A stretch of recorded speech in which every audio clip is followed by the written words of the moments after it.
And please, what I'm about to tell you, you can check that with the Quran, with the major Islamic references. These are not just truths about Islam, these are major fundamentals about Islam. And the next thing that comes to your mind, how come no one ever told me that? How come I never heard about that? And then you should question the sources that you take your entire media output from, and then we take it from there. First misconception about Islam, just to show you the unbelievable difference between the truth and what we're being told. First thing, Islam is a different religion. Islam is a religion of the Arabs or people from the Middle East, and they have their own ways, and it has nothing to do with Christianity and Judaism. You couldn't be further from the truth. For the Muslims, Islam itself is the religion of all prophets of God, starting from Adam, peace be upon him, Noah, Abraham, David, Joseph, Moses, Jesus, and Muhammad, peace be upon all of them. Prophet Muhammad is the last prophet of Islam, where the last word of God, unaltered, unchanged, is revealed once and for all to all mankind. Meaning, if I do not believe in Moses, peace be upon him, if I don't believe in Jesus, peace be upon him, then I'm not a Muslim, regardless of how much I believe in Prophet Muhammad, peace be upon him, or the Quran. There are prophets of Islam the same way that Prophet Muhammad is the last prophet of Islam. You go to the Quran, the absolute prophethood miracle of Prophet Muhammad. How many times the name of Prophet Muhammad himself is mentioned in the Quran? The word Muhammad, 4 times. How many times the name Isa, that is Jesus, peace be upon him, is mentioned in the Quran? 25 times. How many times the name Musa, Moses, peace be upon him, is mentioned in the Quran? Since we are portrayed that we hate the Jews so much, 131 times. If you come from outer space and read the Quran for the first time, you would say this is a Jewish book by a prophet by the name of Moses. But that is not the case. The case is that they're all prophets of God who fulfill their tasks as prescribed by God for mankind fully and completely. The second misconception. Muslims worship one God. They call it a monotheistic religion, but it's not the God of the Old Testament and the New Testament, and it's a separate God. What is the name of God in Islam? It's the original name of God in all Holy Scriptures, Allah. But I never heard the name Allah in the Old Testament. No, you did. Only the Jews add the part aim to the word as plural for praise. So for example, Ibrahim, peace be upon him, his original name is Ibra, means to clear oneself from sinning. So his name is Ibrahim. What is the name of Allah in the Old Testament? The original name of Allah, Allahim, right there in the Old Testament. As a matter of fact, people would say, you know what, you just told us that all prophets of God are prophets of Islam and they're Muslim. I never heard this before. My answer would be A, you watch Fox News too much, or B, you need to ask any Jewish scholar about the Hebrew language. Well, before Moses, there were no Judaism. Before Jesus, peace be upon him, there were no Christianity. So what was the name of the religion, or the follower of the religion of God that we know its prophets that are Noah, Abraham, Joseph, all the prophets of God before him? It's one or two names, depending on the dialect, the Jewish dialect or the Hebrew dialect. Muslimai or Salamai. Muslimai or Salamai. So what is the word Islam, Muslim, Muslimai, Salamai means? So we understand what Islam is about. It's to peacefully surrender all your matters to the will of God. Obedience. But only to God. No men in between. No people to tell us what God wants us to do. If God had already revealed to us it's a right turn, there's no man that can make it a left turn. A right turn it is.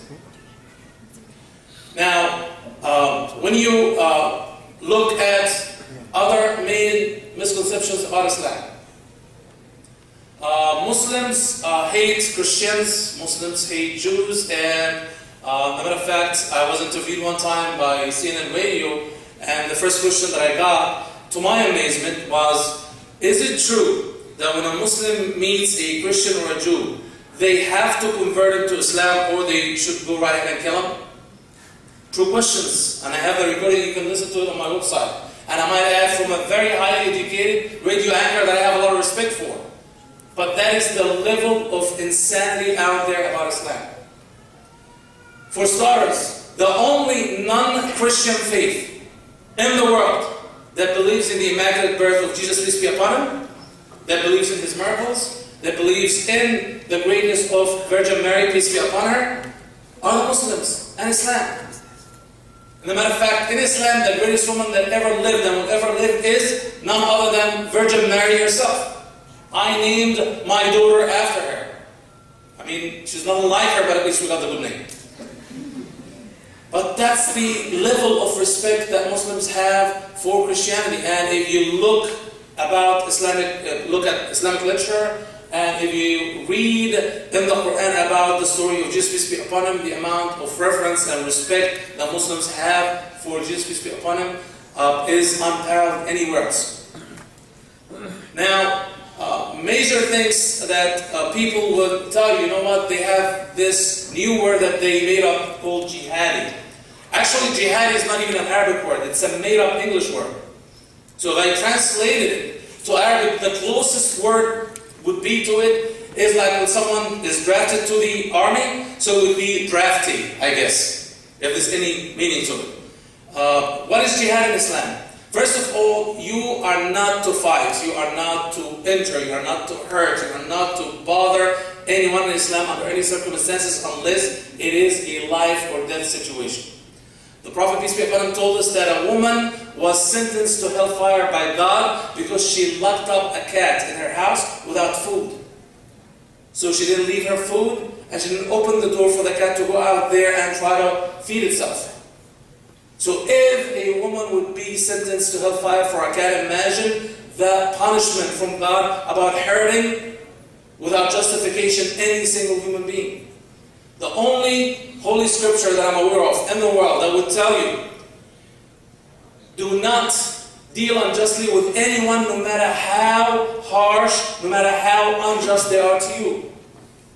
وَلَا يَجْرِمَنَّكُمْ شَنَآنُ قَوْمٍ عَلَىٰ أَلَّا تَعْدِلُوا اعْدِلُوا هُوَ أَقْرَبُ لِلتَّقْوَىٰ. And do not use the excuse of the wrongdoing of others, so you yourself be unjust and be oppressive. Be fair, be just, that is closer to the body of God. In chapter Al-Mumtahana 60, number 8 and 9, you never read or heard anything like that. God does not forbid you to be righteous and just to everyone. You like him, you don't like him, be righteous and just to everyone till they want to take you out of your homes or fight you for your religion. So I have to be righteous and peaceful and just to everyone till it comes to the tragic event of them coming wanting to take me out of my home. That is Islam. And Islam itself, and I go back to the meaning of Islam, if you go to the pure linguistic value of the word Islam, it goes to the root verb salama, or salam. It means peace. SLM in Islam means peace. If you look at Sharia law, and subhanAllah, I got so many questions and emails about Sharia law. If I got $10 for each one, I could buy world peace myself. Sharia law, Sharia means law. The four objectives of Sharia law. Tell me if you object to any one of them. Protection of life, protection of children, protection of properties, and protection of reason and religion. These are the utmost goals. And the ultimate goal of Sharia law is actually to bring about peace. One of the strangest quotations of the Prophet is that when you commit adultery with 10 women, and adultery is a huge abomination in Islam, to be avoided at any cost, is easier in punishment than to commit adultery with your neighbor's wife.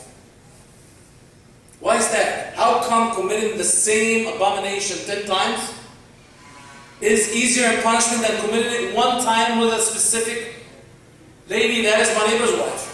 The reason is, at any price, you have to keep peace alive in your community.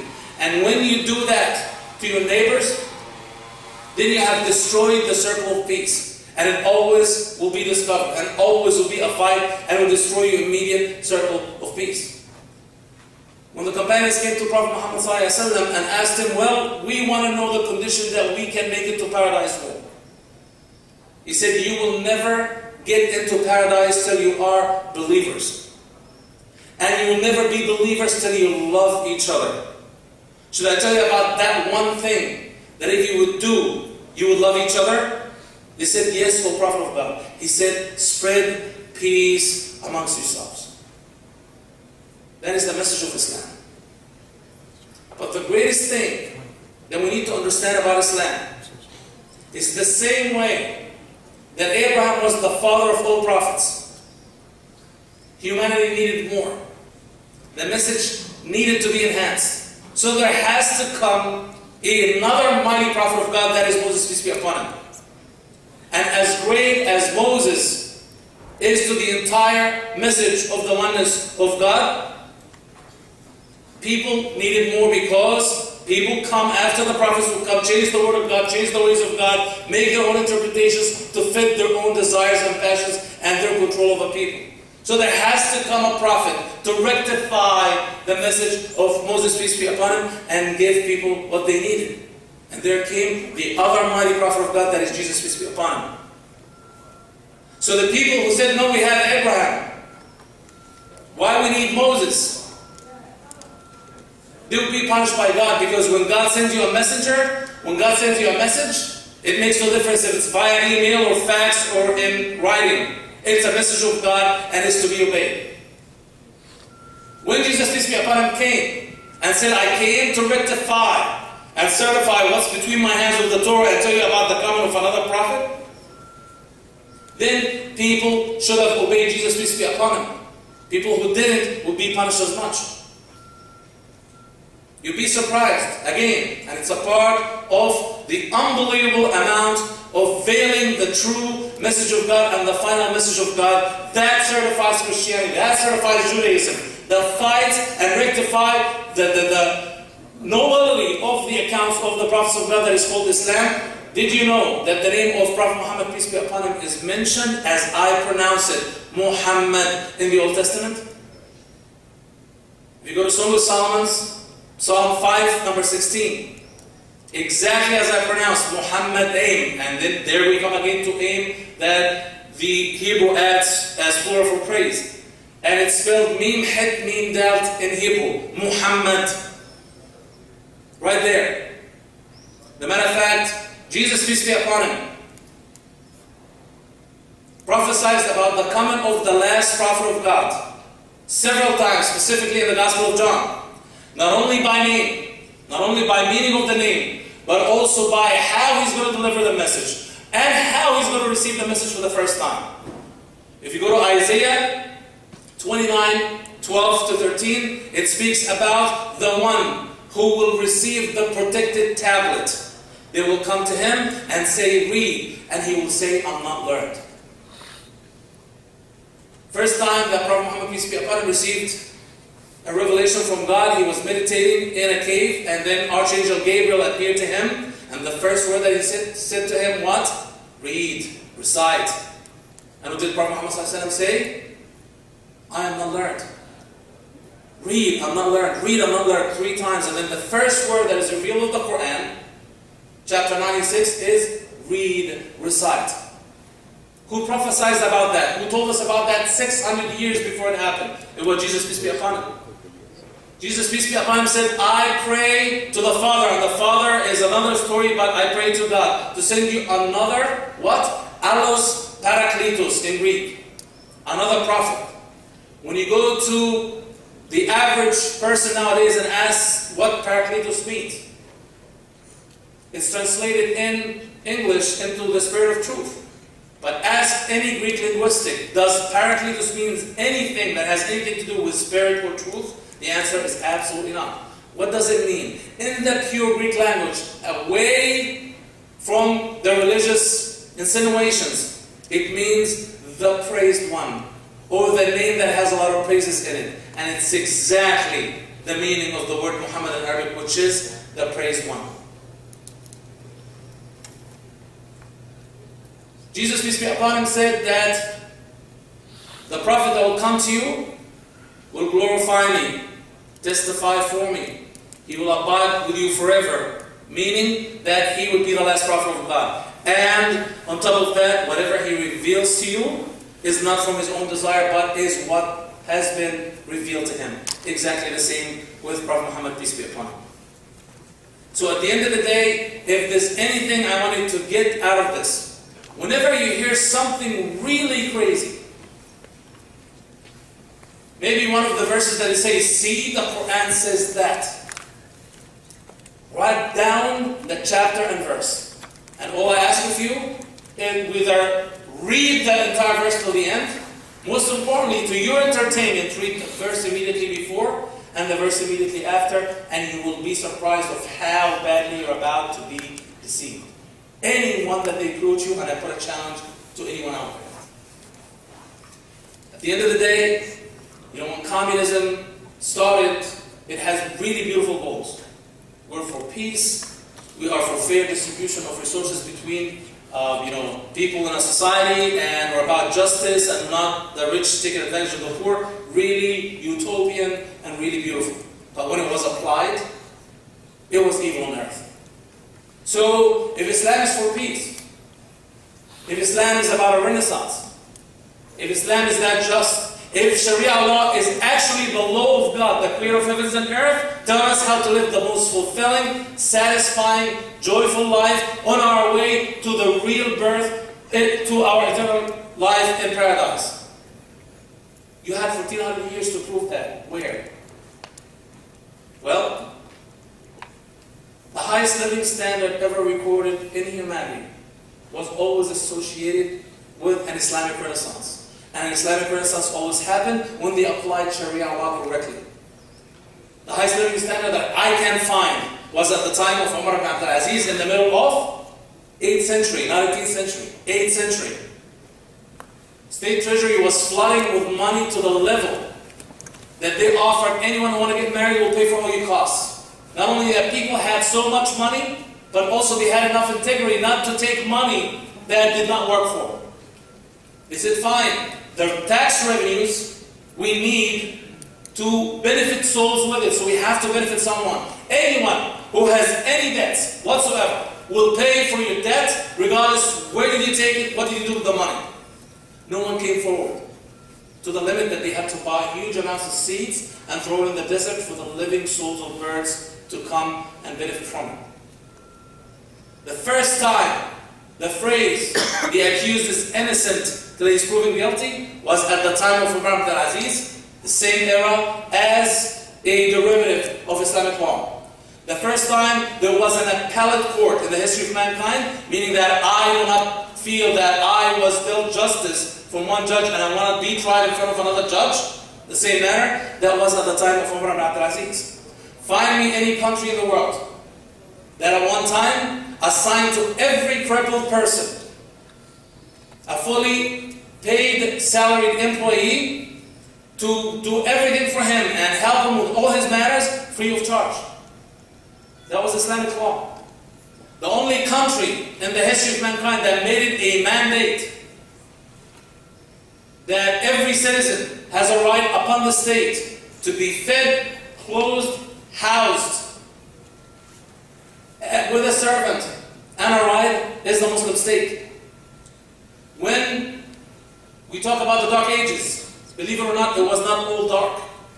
If you go to the western part of Europe, exactly at the same time, with the same Europeans and the same conditions, there was Andalusia, that is Portugal and Spain nowadays.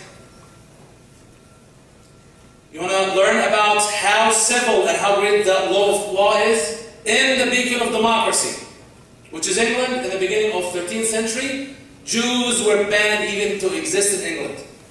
You were not allowed even to be a third-class citizen in England. You were not allowed to enter to begin with. At the same time, Jews, Christians, and Muslims not only lived together, thrived together in the most economically advanced, technologically advanced, prosperous, strongest nation in the world, in the same continent. Oxford University is the apple of the eye of, enlightenment in Europe. Who is the founder of Oxford? A lot of people will tell you it's, Bishop John of Oxford was the Bishop of Norwich. No, the real founder, the scholar who founded it, is Daniel of Morley. And the first thing that he taught there was the Greek philosophy that he learned in Toledo with the Muslim scholars. Mind you, to see the scientific integrity of Muslim scholars, Greek philosophy is absolute blasphemy according to Islamic law and according to the ideology of Muslims. Yet the integrity of it made Muslim scholars in Spain reintroduce the Greek civilization to Europe, where it was the cradle for the same civilization. During the persecution of the Protestant movement, the Calvinists, the Unitarians, the Quakers, these followers of these ideologies fled to the Ottoman Empire in Eastern Europe so they can have religious freedom. They were paying less taxes and they were free to worship clearly and freely as they want to worship according to their own ideology. Finally, in the middle of 7th century, where Prophet Muhammad, peace be upon him, mandated the education of women. Middle of 7th century. And they had every right. Today, in America, Obama tried to pass an equal pay law. So a woman doing the same job like a man would get paid exactly the same. It did not pass. That is guaranteed and a given right by God to Muslim women in the 7th century. Muslim women have inheritance rights.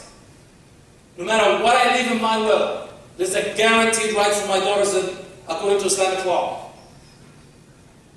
And it's guaranteed by God. Till 1882, a woman in England was not even a legal entity. I'm talking about the end of 19th century, not the middle of 7th century. She could not stand before court. She could not own even property in her own name. Now, as far as tolerance, which pretty much what the discussion about how we deal with each other boils down to, the middle of 7th century, 500 years before the Crusades, where some people in the name of religion, and Jesus, peace be upon him, is the furthest and most innocent of what they did, went to Jerusalem, and on their way to Jerusalem, any Jewish person, child, man, woman, whatever it is, they killed mercilessly. And the first thing that they did when they took over Jerusalem is found the biggest synagogue, locked all the Jews inside, and burned it down alive. And then 70,000 Muslims were slaughtered in less than 1 week.